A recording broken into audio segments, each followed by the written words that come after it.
মোহতারাম উপস্থিতি, সংক্ষিপ্ত জুমার খুতবায় যে বিষয়বস্তুর উপরে আলোকপাত করব বলে চিন্তা ভাবনা করেছি সেটা হলো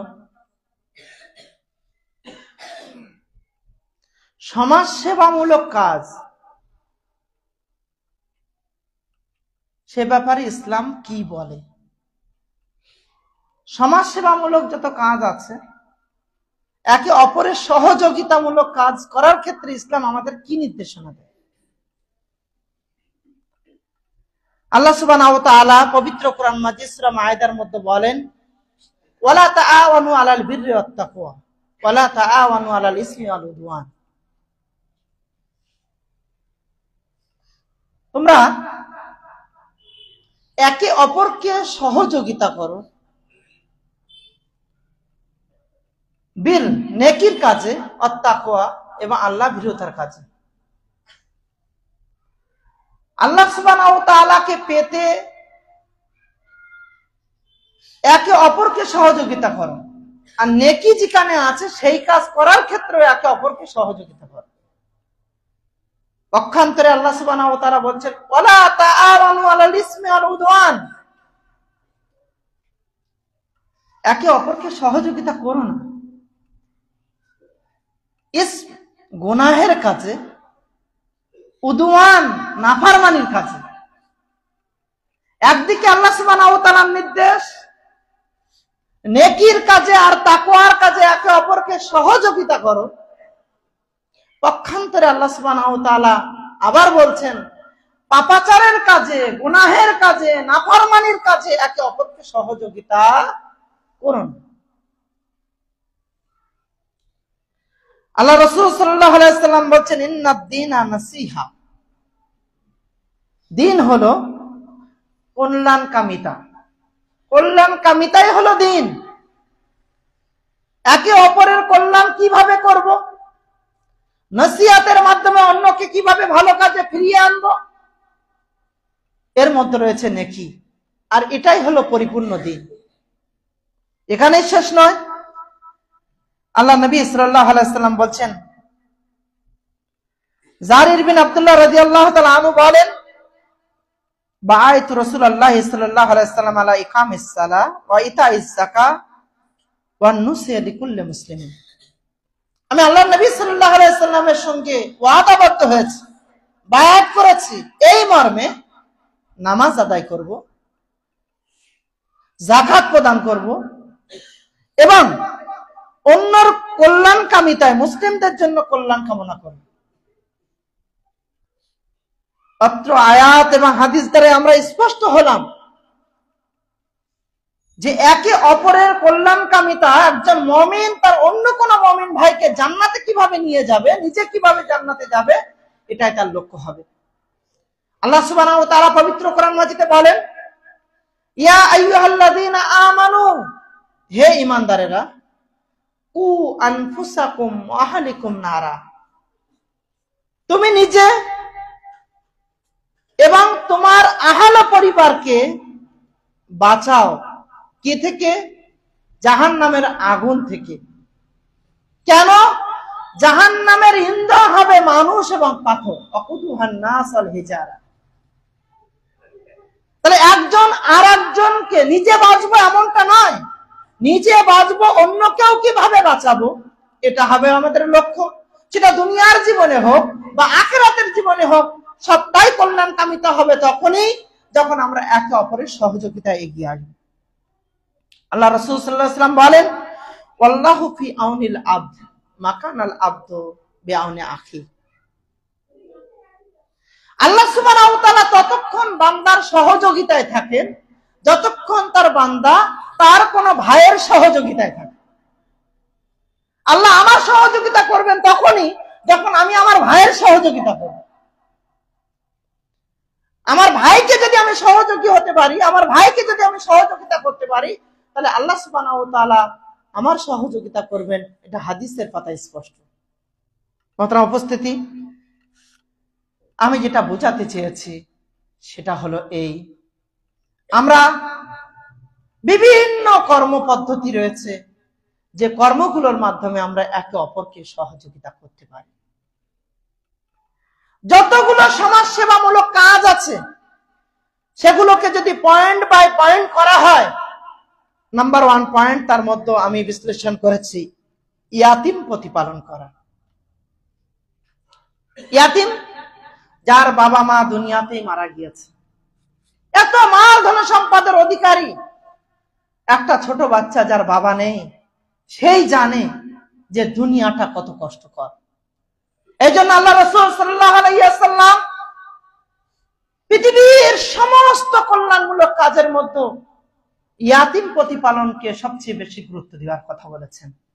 যদি বিষয় আমরা লক্ষ্য করি, আল্লাহ নবী সাল্লাল্লাহু আলাইহি ওয়াসাল্লাম আল্লাহ সুবহানাহু ওয়া তাআলা পবিত্র কোরআন মাজিদে কি বলছেন? আল্লাহ বলেন, লাইসাল বিররা আন তুআল্লু ওযুহাকুম কিবালাল মাশরিকি ওয়াল মাগরিব ওয়ালাকিন্নাল বিররা মান আমানা বিল্লাহি ওয়াল ইয়াউমিল আখির ওয়াল মালাইকাতি ওয়া কিতাবি ওয়ান নাবিয়িন। বিস্তারিত লম্বা আয়াত।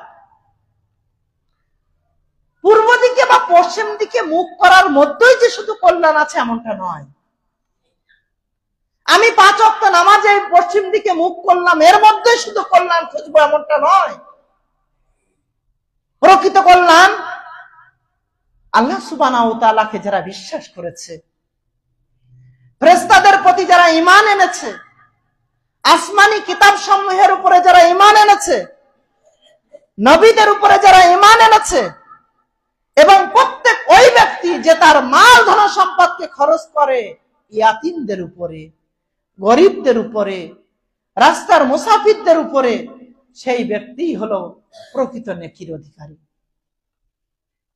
শুধুমাত্র পশ্চিম দিকে মুখ করলাম, এর মধ্যে নেকি নিয়ে সীমাবদ্ধ থাকলাম এমনটা নয়। গরিব, ইয়াতিম, অসহায়, বিধবা তাদেরকে যদি কেউ সহযোগিতা করে, এর মধ্যে রয়েছে আল্লাহ সুবহানাহু ওয়া তাআলার করুণা, আল্লাহ সুবহানাহু ওয়া তাআলার দয়া। আল্লাহ সুবহানাহু ওয়া তাআলা পবিত্র কোরআন মাজিদের অন্যত্র বলেন, লা তা'বুদুনা ইল্লাল্লাহ ওয়া বিল ওয়ালিদাইনি ইহসানা ওয়া যিল কুরবা ওয়াল ইয়াতামা ওয়াল মাসাকিন। প্রথমে আল্লাহ সুবহানাহু ওয়া তাআলা বলেন আল্লাহ সুবহানাহু ওয়া তাআলার সঙ্গে কাউকে শরীক স্থাপন করবে না। পিতামাতার সঙ্গে ভালো ব্যবহার করবে, অতঃপর আত্মীয় স্বজন যারা রয়েছে তাদের সঙ্গে ভালো ব্যবহার করবে, ইয়াতিমদের সঙ্গে ভালো ব্যবহার করবে, রাস্তার মুসাফিরদের জন্য ভালো ব্যবহার করবে, তাদের সঙ্গে ভালো ব্যবহার করবে। এ সমস্ত আয়াত দ্বারা আমরা স্পষ্ট হই যে আল্লাহ সুবহানাহু ওয়া তাআলা ইয়াতিমদের সঙ্গে কেমন ব্যবহার বা তার গুরুত্ব কি বোঝাতে চেয়েছেন। অন্যত্র আল্লাহ সুবহানাহু ওয়া তাআলা বলেন, ইয়াসআলুনাকা মা ইনফিকুন। হে নবী, লোকেরা আপনাকে এসে জিজ্ঞাসা করছে যে আমরা কোথায় খরচ করব, কিভাবে খরচ করব।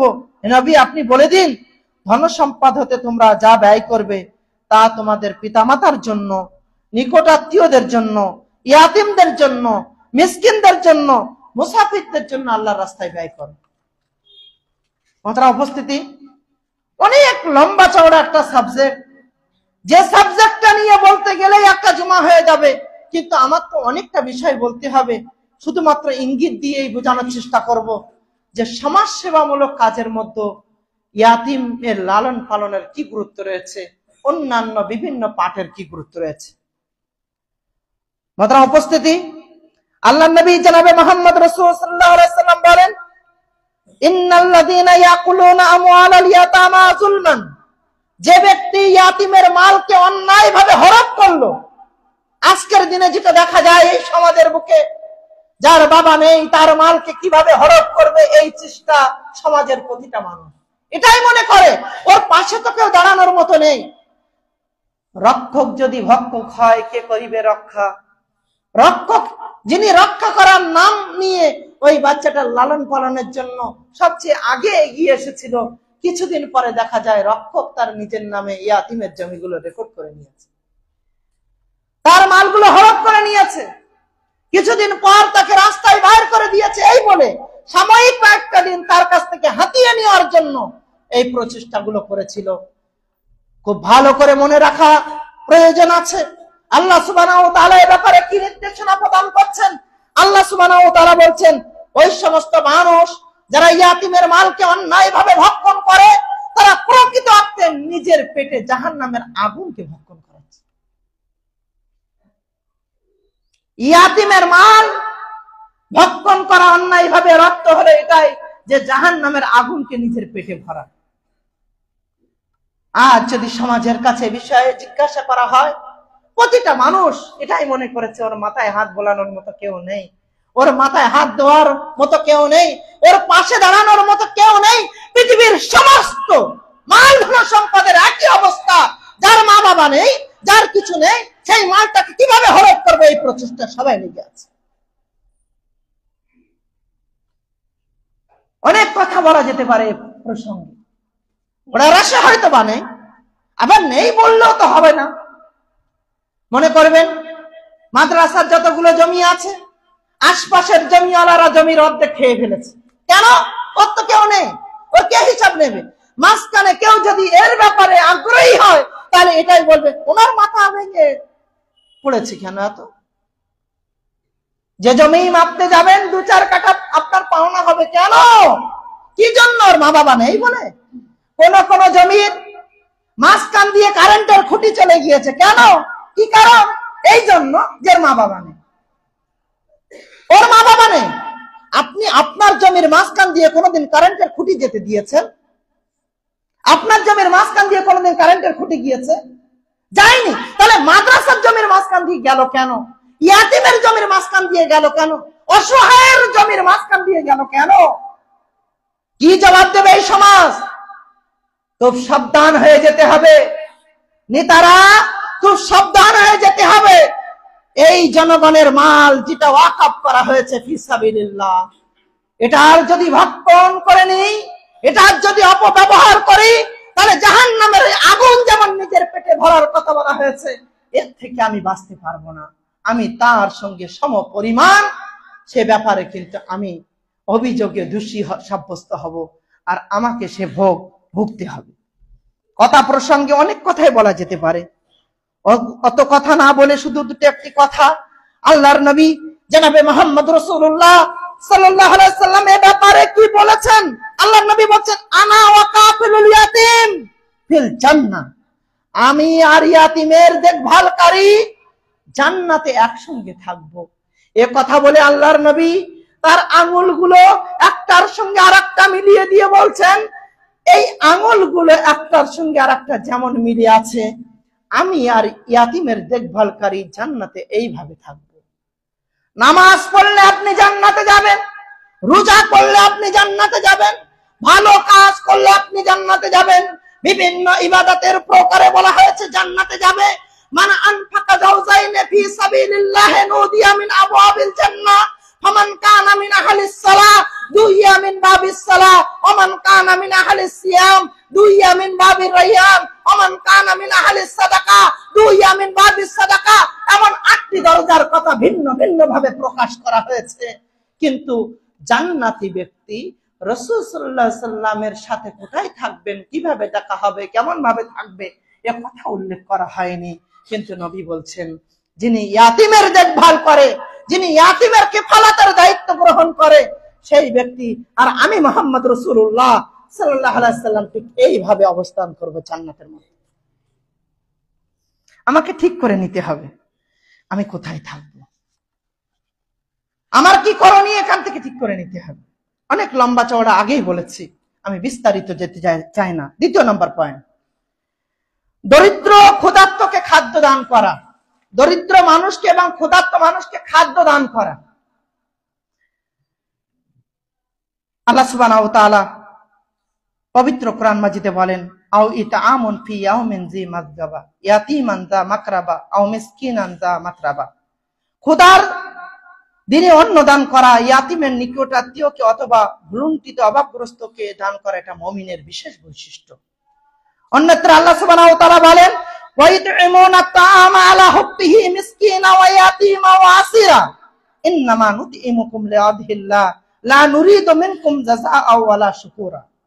আল্লাহ সুবহানাহু ওয়া তাআলা বলেন, তারা আল্লাহর মহব্বতে অভাবগ্রস্ত ইয়াতীম বন্দীদের আহার্য প্রদান করে, শুধু আল্লাহর সন্তুষ্টি লাভের জন্য আমরা তোমাদের খাদ্য দান করি, আর আমরা তোমাদের নিকট থেকে কোনো প্রতিদান বা কৃতজ্ঞতা কামনা করি না। তারা এই কথা বলে। এরা কারা? এরা মুমিনরা, মুমিনদের বৈশিষ্ট্য এটা। অভাবগ্রস্তকে খেতে দেওয়া মানুষের বড় অভাব। অভাবগ্রস্তদের অবস্থা আজকের দিনে তো 5 টাকা হয়তো দিয়ে দিই, কিন্তু পাশে বসিয়ে খাওয়ানো লোক, এমনকি মেহমানদারি করার ক্ষেত্রেও আমাদের বড় গাফিলতি আছে। সাহাবা কেরামরা যাদের কর্মকাণ্ড দেখে আল্লাহ সুবহানাহু ওয়া তাআলা হেসেছিলেন, আল্লাহ সুবহানাহু ওয়া তাআলা খুশির খবর শুনিয়েছিলেন, সেই সাহাবীদের পদাঙ্ক অনুসরণ করে চলা ব্যক্তি আমরা আজ আমাদের কর্মকাণ্ড তার ধারে কাছেও নেই। আজকে মাদ্রাসা আছে বলে কোন মেহমান আসলে তার দুটো খাওয়া হয়ে যায়, কিন্তু মেহমানের মেহমানদারিত্ব করা এ লোকের বড় অভাব। অসহায়দের পাশে দাঁড়িয়ে তাদের দুটো অন্ন তুলে দেওয়া এর বড় অভাব। মিসকিনদেরকে ডেকে খেতে দেওয়া বড় লোকের অভাব। নিজের পাশে বসিয়ে তার সঙ্গে সদাচরণ করা লোকের বড় অভাব এ সমাজে। মোহতারাম উপস্থিতি, বিশেষভাবে আমি আপনাদেরকে বলতে চাই, জান্নাতি বন্ধু জাহান্নামী বন্ধুকে যখন জিজ্ঞাসা করবে মা সালাকাকুম ফিস সাকার, কি গো বন্ধু গো, একসঙ্গে থাকতাম, একসঙ্গে খেতাম, সবকিছু একসঙ্গে হতো, তুমি আজ জান্নাতে আমি জাহান্নামে, আমি আজ জান্নাতে তুমি জাহান্নামে, কারণটা কি? তখন জাহান্নামী বন্ধু বলবে লাম নাকু মিনাল মুসাল্লিন, আমি নামাজ পড়তাম না। ওয়ালাম নাকু নুতঈমুল মিসকিন, তুমি মিসকিনকে খাওয়াতে, আমি খাওয়াতাম না। অকুন্না নাখুযু মাল খাওয়াজিন, গালিগুলোজ হলে আমি একটু হাওয়া দিতাম আর তুমি ওর থেকে দূরে থাকতে। হ্যাঁ, দিনের ব্যাপারে অস্বীকার করতাম, আরো অনেক কিছু ব্যাপার। আমার বক্তব্য সারমর্ম হলো, অভাবগ্রস্ত মিসকিনদের খেতে দেওয়া বা তাদের খাওয়ার ব্যাপারে উৎসাহিত করা, এ ব্যাপারে যদি আমরা মুখ ফিরিয়ে নিই, তাহলে এটা জাহান্নামে যাওয়ার একটা অন্যতম লক্ষণ। আল্লাহ সুবহানাহু ওয়া তাআলা এর থেকে হেফাজত করুন। আমিন। যার কাছে অনেক অর্থ সম্পদ আছে, সেই অর্থ সম্পদকে সঠিক জায়গায় ব্যবহার করে না, তার অর্থ সম্পদ গরিব মিসকিনের জন্য ব্যয় হয় না। দুটো কথা আপনার জন্য, যারা প্রতিদিন অর্থ সম্পদকে একত্রিত করে, আল্লাযী জামা মালা ওয়া আদ্দাদা, মালকে জমা করে আর গণনা করে, ইয়াহসাবু আন্না মালাহু আকলাদা, এটাই গমান করে যেটা সারা জীবন থাকবে।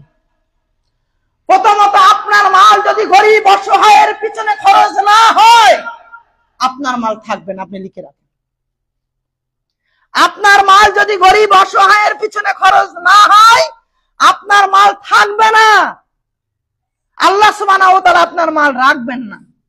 আল্লাহ সুবহানাহু ওয়া তাআলা বলেন যে আমি যা অর্থ বা রুজি আমার বান্দাকে দিয়েছি, সেই অর্থ যদি মুসলিম উম্মার কাজে না লাগে, তাহলে আমার ওই বান্দার কাছ থেকে মালকে আমি কেড়ে নেব। এটা 1 নম্বর বিষয়। 2 নম্বর বিষয়, আমি লাঞ্ছিত হব, বঞ্চিত হব, আমি নিজেই আফসোস করব, আমি নিজে বলবো হালাকা আন্নি সুলতানিয়া, আমার বাদশাহী, আমার মাল ধন সম্পদ, আমার রাজত্ব আজ আমাকে ধ্বংস করে দিল। আল্লাহ বলবেন খুজু, ধরো একে, ফাগুল্লু, বাঁধো, সুম্মাল জাহিমা সাল্লু, একে জাহান্নামে নিক্ষেপ করো। প্রতিফল কি হবে? সুম্মা ফি সিলসিলাতিন জারুহা সাবউনা জিরাআন ফাসলুকু, ফেরেশতারা 70 হাত শিকল দিয়ে তাকে জাপটে বেঁধে টানতে টানতে জাহান্নামে নিক্ষেপ করবে। গরিব মিসকিনদের কাছ থেকে মুখ ফিরিয়ে নিলে কি হয়? দুনিয়াতেও ক্ষতিগ্রস্ত হতে হয়, এটা তো আখিরাতের ব্যাপার, দুনিয়াতে ক্ষতিগ্রস্ত হতে হয়। আল্লাহ সুবহানাহু ওয়া তাআলা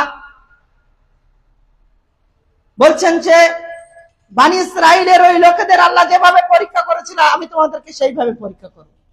ইন্না বালাওনাহুম কামা বালাওনা আসহাবাল জান্নাহ ইয আকসামু লা ইয়াসরিমুন্নাহা মুসবিহিন ওয়া লা ইস্তাসনুন ফাতাফা আলাইহা তাইফুম মির রাব্বিকা ওয়া হুম নাঈমুন ফাআসবাহাত কাসসারিন ফাতানাদাউ মুসবিহিন আনিগদু আলা হারসিকুম ইন কুনতুম সারিমিন। একজন বাগানওয়ালা, তার বাগানে যা ফল উৎপন্ন হতো সেই ফলকে সে 3 ভাগে ভাগ করত। সে যখন মারা গেল, তার শয়তানরা, তার সন্তানরা অসৎ পথ অবলম্বন করলো, বলল আমার বাবা বোকা ছিল, তাই এত দান খয়রাত করতো, আমরা ওটা আর করবো না, রাতের অন্ধকারে ফল কেটে নিয়ে আসবো, ফল কেটে এনে আমরা নিজেরাই ভক্ষণ করা শুরু করে দেবো, আমরা আমাদের অর্থ সম্পদকে আরো বেশি করার চেষ্টা করব।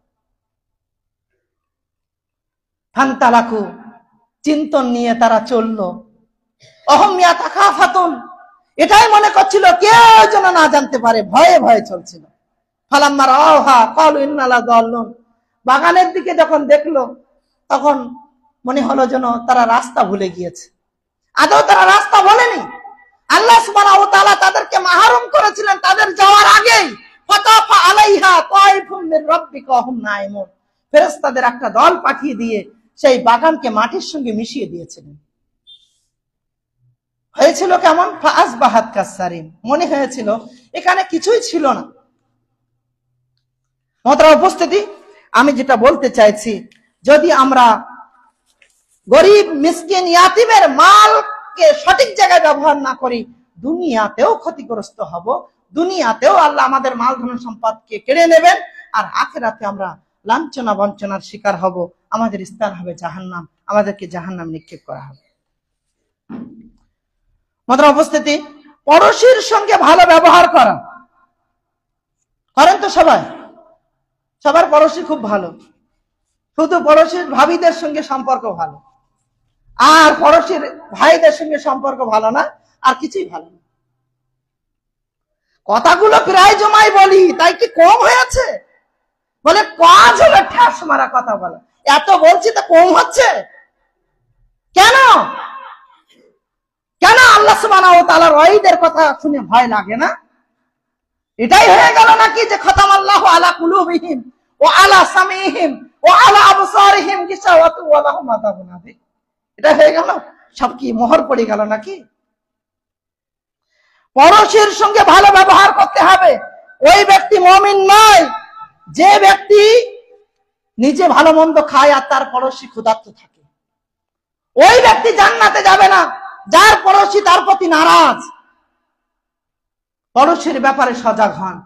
পড়োশী যদি আপনার ব্যাপারে ভালো সার্টিফাই করে, তাহলে মনে করেন আপনি নাজাত পেয়ে গেলেন। আল্লাহ সুবহানাহু ওয়া তাআলা, আল্লাহ রাসূল সাল্লাল্লাহু আলাইহি ওয়াসাল্লাম বলছেন, যে ব্যক্তি আল্লাহর উপরে ঈমান রাখে, কিয়ামতের দিনের উপরে ঈমান রাখে, তার জন্য এটা জরুরি সে তার পড়োশীর সঙ্গে ভালো ব্যবহার করে। আল্লাহ যেন তৌফিক দান করেন, আমিন। অসুস্থ ব্যক্তি যদি কেউ থাকে, তার ইয়াদাত করতে হবে, একা দেখতে যেতে হবে। আপনারা সবাই জানতো আলহামদুলিল্লাহ, অসুস্থ কেউ হলে দেখতে যেতে হবে। যদি দেখতে যান, এর কয়েকটা উপকার রয়েছে। আল্লাহ রাসূল সাল্লাল্লাহু আলাইহি ওয়াসাল্লাম বললেন, কোন ব্যক্তি যখন কোন রোগীকে সেবা করে বা দেখতে যায়, তখন সে জান্নাতের উদ্যানে ফল আরোহণ করতে থাকে। বলা হলো, হে রাসূল, আল্লাহ রাসূল বলছেন সে খুরফা নামক একটা জায়গায়, জান্নাতের উদ্যান, সে সেখানে ভ্রমণ করতে থাকে, সায়ের করতে থাকে, আরোহণ করতে থাকে। সাহাবারা জিজ্ঞাসা করছেন, খুরফা কি আল্লাহ রাসূল?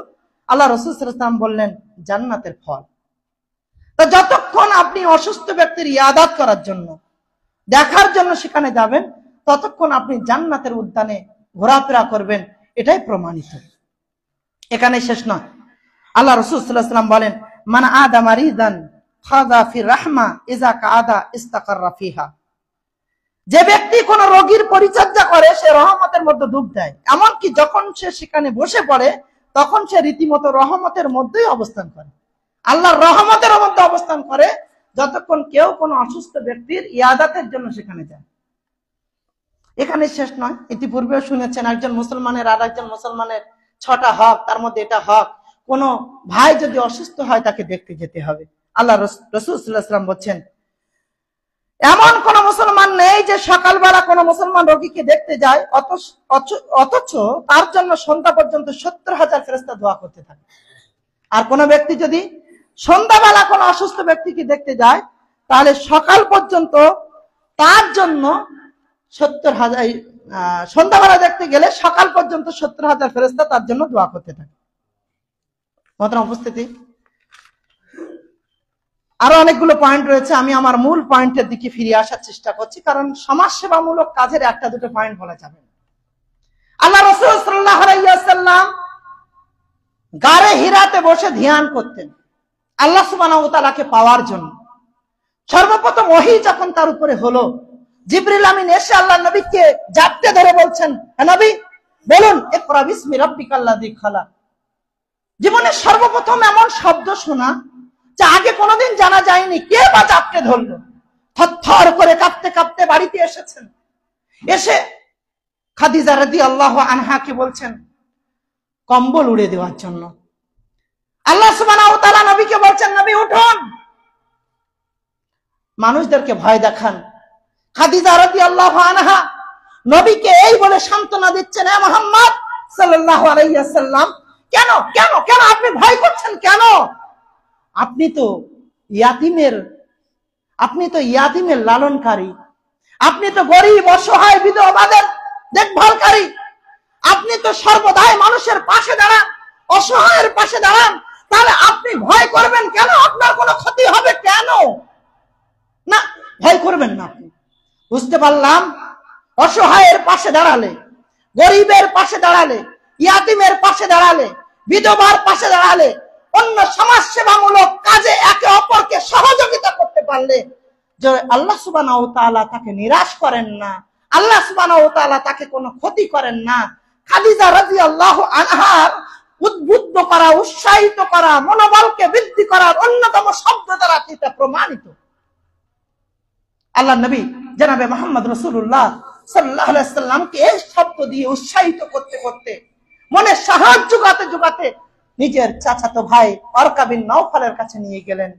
সেখানে তিনি অনেক কথা বললেন, সে বিষয়টা ভিন্ন। আমি যেটা বোঝাতে চাইছি সেটা হলো এই কাজগুলোতে কল্যাণ আছে। অন্যের কল্যাণে যদি আমি নিজেকে নিয়োজিত করতে পারি, আল্লাহ সুবহানাহু ওয়া তাআলা আমার উপরে কল্যাণ করবেন, এটা আল্লাহর ওয়াদা। আল্লাহ সুবহানাহু ওয়া তাআলা যেন সার্বিক তৌফিক দান করেন, আমিন।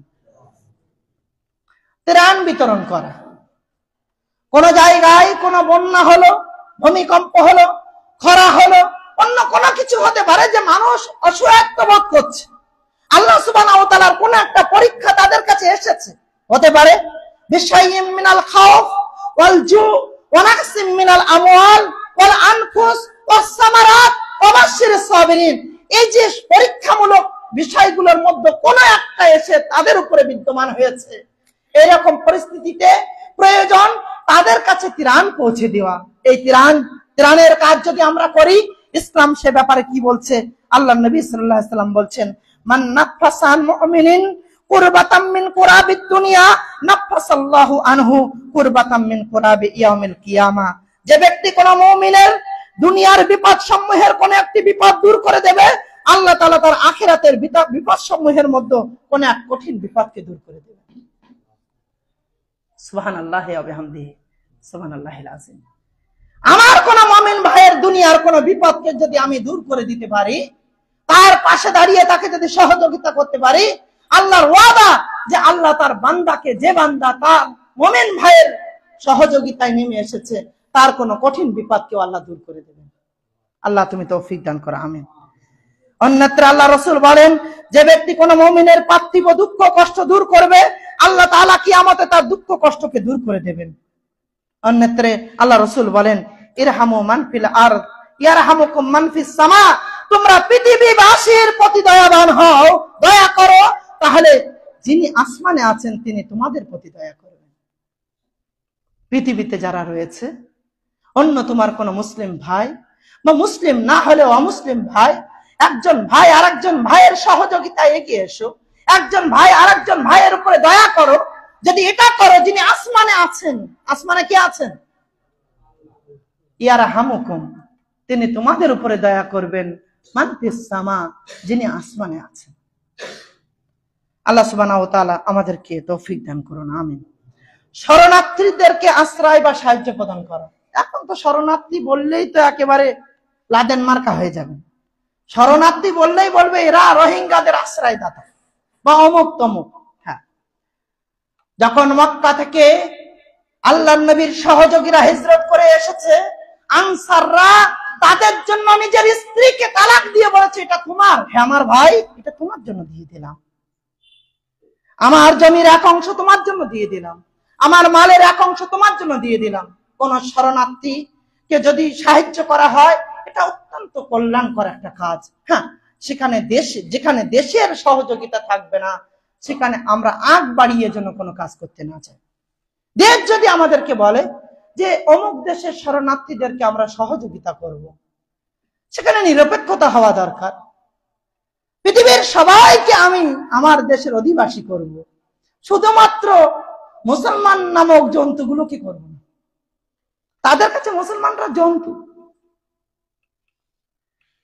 আমরা দোয়া করি, আমরা চাই ইসলাম আমাদেরকে এই নির্দেশ দেয়, চাই সে হিন্দু হোক, চাই সে মুসলিম হোক, চাই সে অন্য কোনো সম্প্রদায়ের হোক না কেন, আমরা একে অপরের সহযোগিতায় প্রয়োজনে আমরা সরকারি নির্দেশ হলেই আমরা সহযোগিতা করব, কারণ ইসলাম এ ব্যাপারে আমাদেরকে উদ্বুদ্ধ করেছে। আল্লাহ তৌফিক দান করুন, আমিন। রক্তদান, রক্তদান করা, এটা মনে করতে পারেন যে আগামী পরশুদিন রক্তদান আসে বলে হয়তো ফাইজি সাহেব বক্তব্য দিচ্ছে, এটা ভাবতে পারেন। কারণ নসিহত মানুষের কল্যাণকর হয়, কাজে আসে।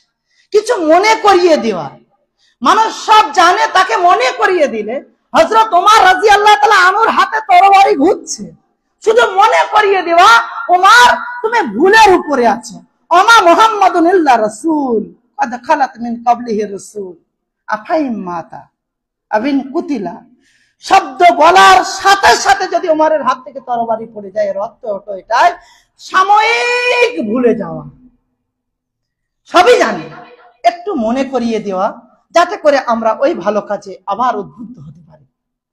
রক্তদান হলো কোনো প্রাপ্তবয়স্ক 18 থেকে 60 বছর সুস্থ মানুষের স্বেচ্ছায় রক্তদানের প্রক্রিয়া। এই দান করা রক্ত পরিসঞ্চালন করা হয় অথবা অংশীকরণের মাধ্যমে ঔষধে পরিণত করা হয়। রক্তদান স্বাস্থ্যের জন্য অত্যন্ত উপকারী। রক্তদান করার সাথে সাথে শরীরের মধ্যে অবস্থিত অস্থিমজ্জা নতুন রক্তকণিকা তৈরির জন্য উদ্দীপ্ত হয় এবং রক্তদান করার 2-3 সপ্তাহের মধ্যে নতুন রক্তকণিকার জন্ম হয়ে পুরো ঘাটতি পূরণ হয়ে যায়। অজ্ঞতার কারণে অনেকেই রক্তদানকে ক্ষতিকর মনে করে, কিন্তু এই ধারণা একেবারেই ভুল। বছরে 3 বার রক্তদান করলে শরীরে লোহিত রক্তকণিকাগুলো প্রাণবন্ততা বাড়িয়ে তোলার সাথে সাথে নতুন রক্তকণিকা তৈরির হার বাড়িয়ে দেয়। উল্লেখ্য, রক্তদান করার মাত্র 48 ঘন্টার মধ্যে দেহের রক্তের পরিমাণ স্বাভাবিক হয়ে যায়। নিয়মিত রক্তদান করলে হৃদরোগ, হার্ট অ্যাটাকের ঝুঁকি অনেকটাই কমে যায়, যেটা আজ মেডিকেল সায়েন্স স্পষ্ট করে বুঝিয়ে দিয়েছে। বিশেষ করে ফুসফুস, লিভার, কোলন, পাকস্থলী, গলার ক্যান্সারের ঝুঁকি নিয়মিত রক্তদাতাদের ক্ষেত্রে অনেক কম পরিলক্ষিত হয়। নিয়মিত স্বেচ্ছায় রক্তদানের মাধ্যমে নিজের শরীরে বড় কোনো রোগ আছে কিনা তা বিনা খরচেই জানা যায়, যেমন hepatitis B, hepatitis C, syphilis, HIV মানে হিউম্যান ইমিউনি ভাইরাস ইত্যাদি ইত্যাদি রোগগুলোর ব্যাপারে আমরা সচেতন হতে পারি। মোহতারাম উপস্থিতি, অতএব এ ব্যাপারে আল্লাহ সুবহানাহু ওয়া তাআলা পবিত্র কোরআন মাজিদে বলছেন, মান কাতালা নাফসান বিগাইরি নাফসিন আও ফাসাদিন ফিল আরদ ফাকাআন্নামা কাতালান নাফসা জামিআ। কোন একজন ব্যক্তি যদি অন্যায়ভাবে যদি কোনো ব্যক্তি অন্য কাউকে হত্যা করে, তাহলে সারা বিশ্বের প্রতিটা মানুষকে হত্যা করলে যে গুনাহ হয়, সেই গুনাহ তার নামে লেখা হয়। ওমান আহইয়া ফাকাআন্নামা আহইয়ান নাসা জামিআ। কেউ যদি অন্য কোন ব্যক্তিকে, চাই সে মুসলিম হতে পারে, হিন্দু হতে পারে, অন্য কোন সম্প্রদায়ের হতে পারে, তাকে বাঁচিয়ে তোলে, সারা বিশ্বের মানুষকে বাঁচালে যে নেকি নিহিত আছে, সে নেকি তার জন্য আল্লাহ সুবহানাহু ওয়া তাআলা লিখে দেন। তাহলে একজন মানুষকে অন্যায়ভাবে হত্যা করা যেমন গুনাহের কাজ, এমনি ভাবে একজন মানুষকে বাঁচিয়ে তোলা, এটা সারা বিশ্বের প্রতিটা মানুষকে বাঁচানোর সমান। আল্লাহ সুবহানাহু ওয়া তাআলা, আল্লাহ রাসূল সাল্লাল্লাহু আলাইহি ওয়াসাল্লাম বলেন, আল্লাহু ফি আউনিল আবদি মা কানাল আবদু ফি আউনি আখি। আল্লাহ তাআলা তার বান্দাদের ততক্ষণ পর্যন্ত সাহায্য করে থাকেন যতক্ষণ সে তার ভাইয়ের সহযোগিতায়, একে অপরের সহযোগিতায় আঁকড়ে ধরে থাকে বা এগিয়ে আসে। মোহতারাম উপস্থিতি, এবারে সর্বশেষ আপনাদেরকে বলি, এর বাইরেও অনেক কাজ আছে। মনে করেন এমন কিছু কর্মকাণ্ড হতে পারে, ম্যালেরিয়ার প্রকোপ ব্যাপকভাবে, আমি নিজে পানি বেঁধে রেখেছি কোন পাত্রে, একেবারে অপরিষ্কার পরিচ্ছন্নতায় আমি থাকি, পরিষ্কার পরিচ্ছন্নতা আমার মধ্যে নেই। পরিষ্কার পরিচ্ছন্নতা এটা তো ইমানের অংশ নাকি? আমার বাড়ির পাশে একজন একটা পাত্রে, ছোট ছোট পাত্র পানি জমা করে রেখেছে, সেখানে মশা বাহিত মশা, সেখানে তার লালা দিয়ে সেখানে নতুন করে বাচ্চা জন্ম দিচ্ছে, তার থেকে রোগের সংক্রমণ হচ্ছে। আল্লাহ রসুল বলছেন লা জারারা ওয়ালা জিরারা, নিজে ক্ষতিগ্রস্ত হয়েও না, অন্যকে ক্ষতিগ্রস্ত করো না। আমি যদি জানছি ওটা ক্ষতিকর, তাহলে আমি ওর থেকে নিজে, যেমন আমি নিজেকে হেফাজত করব, অন্যের জন্য ক্ষতি না হয় এ বিষয়ে আমি খেয়াল করব। এমন অনেক কাজ যেটা সরকার করছে বা সমাজের কোন মানুষ করছে, একটা কথা শুধু আমি আপনাদেরকে বলি, যদি কোনোদিন কোনো ভালো কাজ না করতে পারেন তা কমসে কম বিরোধিতা করবেন। আপনি করতে পারলেন না আলাদা কথা, কিন্তু কেউ যদি ভালো কাজ করে তাকে উৎসাহিত করুন যে ঠিক আছে, আমি পাচ্ছি না, আপনি করুন, আপনার সঙ্গে আমরা আছি, আমাদের দোয়া রইল, কিছু না পারলেও আমরা দোয়া করতে পারি। ভারতবর্ষে অন্যান্য জায়গায় কেমন হয়, এর মধ্যে একটা বড় পয়েন্ট আছে ঋণের ব্যাপারে। এখন বর্তমান ঋণ শব্দটা তো উঠে গিয়েছে। তো ঋণ শব্দটা হলো, ইসলাম বলছে কোন ব্যক্তি যদি সাদাকা করে, তা সাদাকা করলে যে নেকি হয় সে নেকিটা সে পাবে, আর কোন ব্যক্তি যদি ঋণ প্রদান করে তাহলে পূর্ণ একটা সাদাকার নেকি পাবে, আর ঋণ প্রদানের জন্য পূর্ণ নেকি পাবে। আজকের দিনে মনে করেন ভারতবর্ষে রক্ত বিনিময়ে রক্ত দিয়ে দেবে এমন খুব কম। আজকে রক্ত দিচ্ছি বিভিন্ন ব্লাড ব্যাংক গুলোতে, তারপরেও বলছে যে রক্ত নেই, আবার কাউকে পাঠাও, আবার কাউকে একটা দিয়ে দাও, তখন রক্ত হয়ে যায়। তারপরেও আমি বলছি থ্যালাসেমিয়া রোগীগুলোর ক্ষেত্রে, বিশেষ করে থ্যালাসেমিয়া রোগীগুলোর ক্ষেত্রে প্রতিনিয়ত তাদের রক্তের প্রয়োজন হয়, এর জন্য ব্লাড ব্যাংক গুলোর একান্ত প্রয়োজন হয়। আর আমি দায়িত্ব নিয়ে বলছি, ইতিপূর্বে অনেকবার রক্তদান কর্মসূচি হাতে নেওয়া হয়েছে, স্থানীয় ব্লাড ব্যাংক গুলো হয়তো আমরা উপকার পাইনি, কিন্তু বাইরে কেউ কেউ আলহামদুলিল্লাহ পেয়েছি উপকার। এবারে যে ব্লাড ব্যাংকের সঙ্গে আমি চুক্তি করেছি, সেখানে হয়তো স্থানীয় ভাবে একটু কষ্ট হলেও কলিকাতা থেকে যদি কোনো ব্যক্তি যত রক্তের প্রয়োজন, এ ব্যাপারে লিখিত ওয়াদাবদ্ধ হয়েছে, যত রক্তের প্রয়োজন ইনশাল্লাহ আমরা সে রক্ত পাবো, তার জন্য 1 টাকাও লাগবে না ইনশাল্লাহ। এখন যদি মনে করেন আমি নেকি মনে করে, উপকার মনে করে দিয়ে দিলাম, কেউ আমার সঙ্গে নাফরমানি করলো, তার দায়বদ্ধতা কি আমার ঘরে থাকবে? আমি কি সেই দায়বদ্ধতা নেব? আপনিও কি নেবেন? আপনি তো নেকি মনে করে দিয়ে দিলেন, আলহামদুলিল্লাহ, যে কোন ব্যক্তি উপকার পাক, এটাই আমার জন্য কল্যাণকর হবে। দেহের 1 ফোঁটা রক্ত বিক্রি করা হারাম, নাজায়েজ, কিন্তু আমার রক্তে যদি কারোর উপকার হয়, এটা ইসলামের সবচেয়ে কল্যাণকর কাজ। তা আমি এটাই মনে করব, এটাই আমাদের ধারণা থাকবে, এই ব্যাপারে আমরা স্পষ্ট হব যে ইনশাআল্লাহ আমি আমার রক্ত এই জন্য দিচ্ছি যাতে কোনো আমার থ্যালাসেমিয়া রোগী বোন বা ভাই এর দ্বারা উপকৃত হতে পারে, সমসাময়িক কোন রোগের জন্য সে উপকৃত হতে পারে। আল্লাহ সুবহানাহু ওয়া তাআলার কাছে দোয়া করছি এবং কল্যাণকর মনে করে আমরা এই কাজগুলো করার চেষ্টা করছি। আল্লাহর কাছে দোয়া করছি, আল্লাহ তুমি অন্তরের খবর ভালো জানো। আমরা নিজের রক্ত দান করার সাথে সাথে দোয়া করছি, আল্লাহ তুমি আমাদের নেক উদ্দেশ্যকে পূর্ণ করো, আমিন। এবং এটা যেন আমাদের প্রত্যেকের জন্য দুনিয়া আখিরাতে কল্যাণকর হয়, আল্লাহ তৌফিক দান করো, আমিন। যত সমাজ সেবামূলক কাজ রয়েছে আল্লাহ, প্রত্যেকটা সমাজ সেবামূলক কাজে আল্লাহ তুমি আমাদের এগিয়ে এসে আমরা প্রত্যেকের পাশে দাঁড়িয়ে দুনিয়াতে একে অপরের সহযোগী হতে পারি, আল্লাহ তৌফিক দান করো, আমিন। সামনে শীতের মৌসুম, সামনে কি অলরেডি এসে গিয়েছে। প্রতি বছর একটা প্রজেক্ট হাতে নিই যে অসহায়দের মাঝে শীত বস্ত্র বিতরণ বা কম্বল বিতরণ। গত বছর বা তার আগের বছর একটা প্রজেক্ট হাতে নিয়েছিলাম, সেটা হলো সারা উত্তর 24 পরগনার অলিতে গলিতে ঘুরে, প্রতিটা স্টেশন ঘুরে, এদিকে নৈহাটি, এদিকে বনগা, এদিকে নিউ টাউন চত্বর, বিমানবন্দর চত্বর, শিয়ালদা স্টেশন, আর এদিকে সন্দেশখালী, আর এদিকে একেবারে শেষ কিনারা পর্যন্ত 24 পরগনার অলিগলি ঘুরে পাগলদের মধ্যে কম্বল দিয়েছিলাম। গত বছর দিয়েছিলাম 316টা, আর তার আগের বছর 362টা পাগলের কাছে কম্বল পৌঁছেছিলাম। এবারও উদ্যোগ আছে, শুধু পাগলদের মধ্যে নয়, গতবার যেমন আদিবাসী বোনদেরকে আমরা দিয়েছিলাম, অত্র এলাকার বিভিন্ন বোনদের কাছে দিয়েছিলাম, এবারও প্রজেক্ট হাতে নেওয়া আছে। আল্লাহ চাইলে ইনশাআল্লাহ মাদ্রাসা সালাফিয়া ঘোড়ারাসের উদ্যোগে এ কাজ অব্যাহত থাকবে।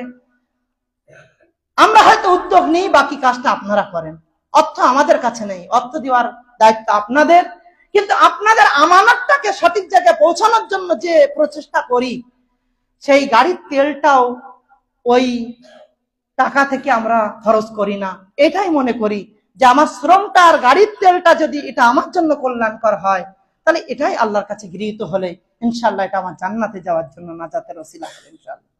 এই মনে করি যদি কেউ আপনারা মনে করেন এই কাজের সহযোগী হবেন, খুব কত হতে পারে, 200 টাকায় একটা কম্বল হতে পারে ভালো মোটামুটি দেওয়ার মতো।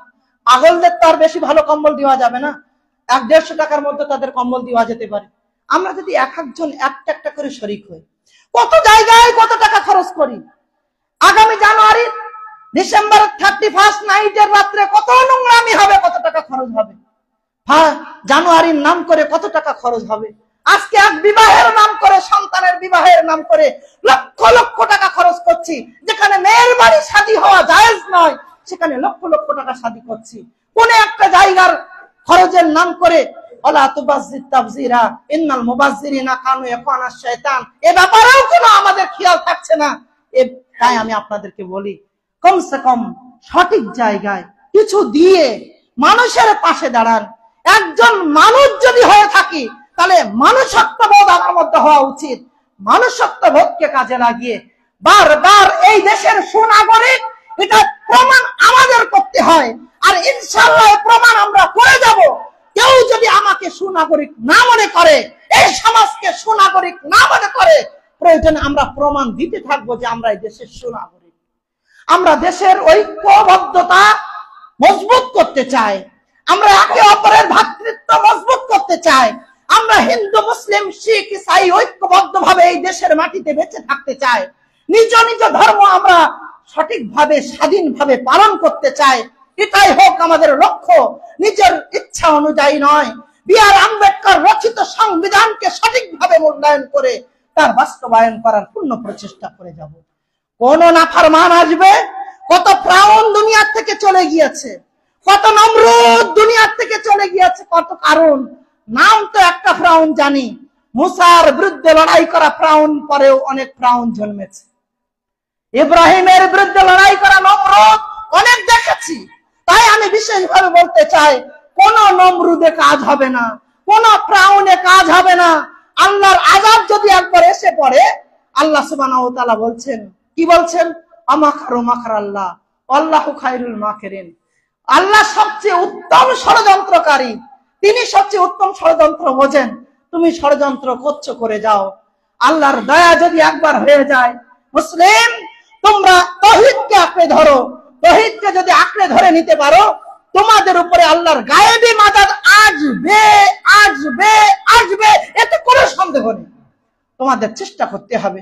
তোমাদের নামাজে যদি 50 মার্ক হয়, তোমাদের রোজাতে যদি 80 মার্ক হয়, তোমাদের দান সাদাকায় যদি 90 মার্ক হয়, তোমাদের তাওহীদে যদি 100 মার্ক তোমরা এনে দিতে পারো, আল্লাহর গায়েবী মাদাদ তোমাদের উপরে আসবে। কেউ তোমাদেরকে লাঞ্ছনা বঞ্চনা করতে পারবে না। আল্লাহ ওয়াদা করেছেন, ওয়ালা তাহিনু ওয়ালা তাহজানু ওয়া আনতুমুল আলাউনা ইন কুনতুম মুমিনিন। ঘাবড়ো না, ভীত সন্ত্রস্ত হয়ো না, তোমাদের হাতেই থাকবে সারা বিশ্বের রাজত্ব যদি তোমরা মুমিন হতে পারো। আল্লাহর নবী সেদিন ডেকে বলেছিল আবু জেহেল, আবু লাহাব, হে আমার সঙ্গী সাথী যারা তোমরা আছো, তোমরা কি চাও সারা বিশ্বের রাজত্ব তোমাদের হাতে থাক? আবু জেহেল উত্তর দিয়ে বলছে, আবু লাহাব বলছে, মুহাম্মদ, হ্যাঁ আমরা তো চাই আমাদের হাতে রাজত্ব থাক।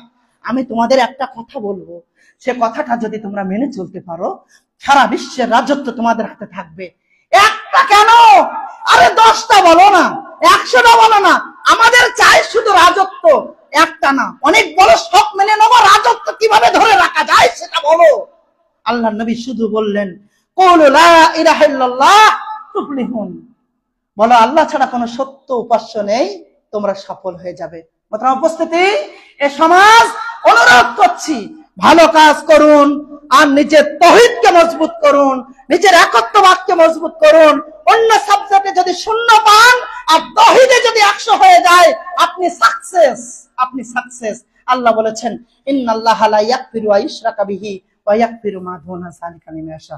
আল্লাহ, তুমি আমাদের যতদিন বেঁচে আছি এই মাটিতেই স্বাধীনভাবে নিজের ধর্ম পালনের সাথে সাথে ঈমান নিয়ে বেঁচে থাকার তৌফিক দান করো, আমিন।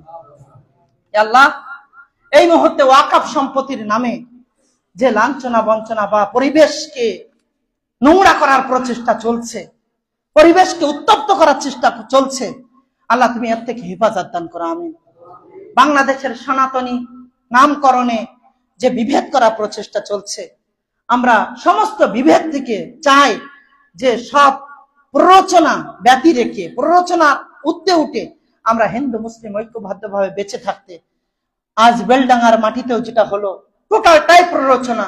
তারপরেও আমি ধন্যবাদ জানাচ্ছি আমার ওই সমস্ত ভাইদেরকে যারা প্ররোচনায় পা দেয়নি। এবং সেই সাথে সাথে আপনাদেরকে বলবো, ইসলাম এটা নয় যে যে কোনো একটা কথা শুনে লাফিয়ে উঠবো, আবেগ দেখাবো, এর নাম ইসলাম না। খুব শান্তিপূর্ণ ভাবে আমরা বাইরে দেখতে যাব না, আমরা এলাকায় হিন্দু মুসলিম ঐক্যকে মজবুত করব। আমরা একে অপরের ভ্রাতৃত্বকে আরো মজবুত করব। আমরা চাইবো যে সবাই সবার সঙ্গে মিলেমিশে থেকে নিজ নিজ ধর্ম কিভাবে পালন করা যায়, আমি আমার ধর্মটা সঠিকভাবে পালন করব। অন্য কাউকে আঘাত করা এই প্রচেষ্টা যেন কোনোদিন না হয়। কেউ যদি এটা করে, সাথে সাথে তার বিরুদ্ধে ঐক্যবদ্ধভাবে আমরা অ্যাকশন নেব। আমরা শান্তিতে বসবাস করতে চাই।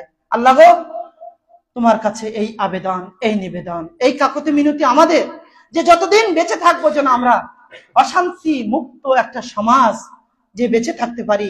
আর আমরা মৃত্যুর আগে যেন একটা সুন্দর সমাজ উপহার দিয়ে যেতে পারি, যে সমাজে থাকবে না কোনো হিংসা, যে সমাজে থাকবে না কোনো রাহাজানি, যে সমাজে থাকবে না কোনো বিভেদ।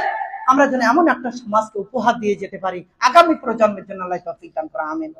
আল্লাহ তুমি আমাদের প্রত্যেককে কবুল করো, আমিন। আল্লাহ বিশ্বের মুসলিম যেখানে যেমন ভাবে নির্যাতিত, আল্লাহ তুমি তাদেরকে হেফাজত দান করো, আমিন।